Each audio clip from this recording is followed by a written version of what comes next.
Kesempatan yang ditawarkan di dunia ini banyak sekali. Cuman kita kurang informasi, kurang jaringan, atau kita kurang effort untuk melihat kesempatan-kesempatan itu. Waktu saya SD, saya harus jualan lumpia pisang. SMP juga dagang. SMA saya jualan buku LKS, seperti bikin pasar di dalam meja itu penuh dengan makanan, jualan rak buku, jualan ensiklopedia. Kenapa? Karena ekonomi kurang. Tapi saya yakin bahwa kesempatan yang Allah sediakan itu melimpah, luas di mana-mana.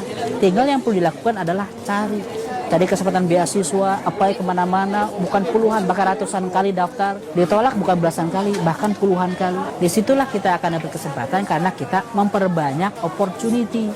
Akhirnya alhamdulillah saya dapat beasiswa di Al-Azhar University, dapat beasiswa di Paris, dapat beasiswa di Manchester University, dan alhamdulillah sekarang dapat beasiswa di Edinburgh University.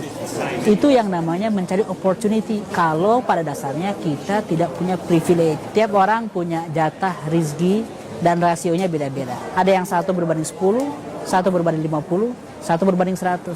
Jadi kalau ada yang ingin dapat satu kesempatan bisnis yang sukses atau kuliah, beasiswa, pekerjaan, maka nyobanya jangan 10-20 kali, 100 kali baru Anda akan dapat satu kesempatan. Tinggal sekarang internet dan dunia digital yang membuka kesempatan, kita gunakan, kejar, berburu, cari. Karena siapa tahu rezeki itu datang di kesempatan ke-100 setelah kita mencoba 99 kali.